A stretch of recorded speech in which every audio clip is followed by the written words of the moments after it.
enemies behave in a certain manner.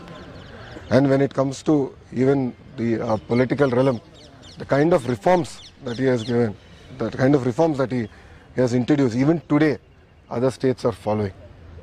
And if you look at it back then, in terms of food security, giving women equal rights and assets, giving power at a very subsidized price to farmers, the irrigation projects that he has done, even today they all stand as a testimony for his vision, his commitment for the people of Telugu speaking states. So as a party, we started with one member, that is Anna NTR. Today we stand tall with 1 crore members. With what objectives Anna NTR started the party? We are carrying his legacy forward. Wherever Telugu people are, in whichever state or in whichever country across the world, wherever they are, we will stand by them. Our agenda is only one, which is Telugu people across the world, across the globe should be number one. Thank you very much. Sir, NTR గారు మీకు చిన్నప్పుడు ఒక మాట చెప్తూ ఉంటారంట, అంటే ప్రజల కోసం ఎలా పోరాడాలి అని. ఇప్పుడు అన్న ఎన్టీఆర్ గారు నాకు చిన్నప్పుడు గుర్తుంది ఒకటే, ఆయన చూస్తే భయం కలిగేది. ఎందుకంటే ఆయన ఒక పెద్ద పర్సనాలిటీ. మనవాడైనా ఆప్యాయంగా పిలిచిన ఇంట్లో మాకు చెప్పి పంపించారు, రే ఒళ్ళ దగ్గర పెట్టుకో, పిచ్చి పనులు చేయొద్దని. కొంచెం అల్లరి ఎక్కువ నేను చిన్నప్పుడు. సో ఆయన చూసినప్పుడు ఎప్పుడు భయపడుతూ ఉండేవాళ్ళు. కానీ మనవడు కానీ మనవరాలు కానివ్వండి, అందరిని దగ్గర తీసుకునేవారు, ప్రేమగా చూసేవారు. అప్పుడు మేము అందరం చిన్న వయసు కలిగిన వాళ్ళం.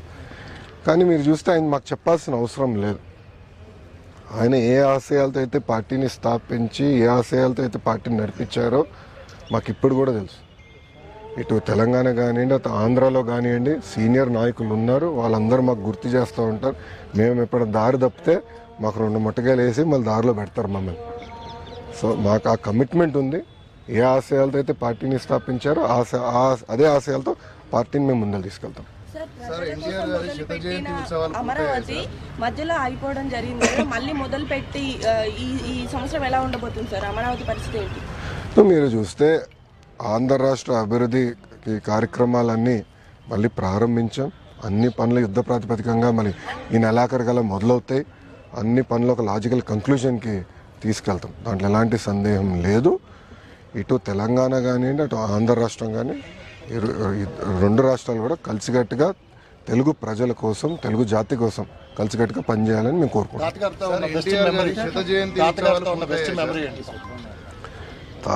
అన్నగారితో ఉన్న నాకు బెస్ట్ మెమరీ అంటే, ఒకసారి మేమందరం హ్యాబిట్స్లో ఆయన ఉన్నప్పుడు మమ్మల్ని బయటికి తీసుకెళ్ళండి అని ఆయన కోరారు.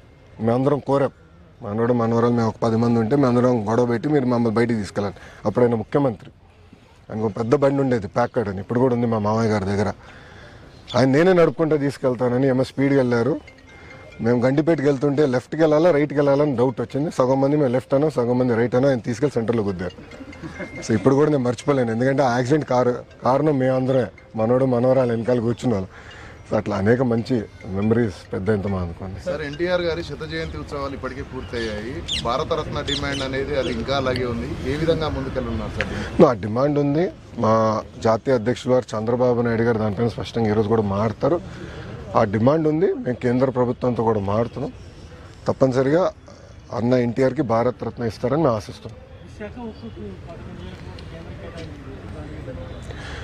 మీరు చూస్తే ఈరోజు తెలుగుదేశం పార్టీ ఎన్డీఏలో చేరిక అన్కండిషనల్. ఎన్నికల ముందర చేరాం. మేము ఎప్పుడూ కోరేది తెలుగు రాష్ట్ర ప్రజల కోసం, వాళ్ళు ఎదుర్కొన్న సమస్యల పరిష్కారం కోసం.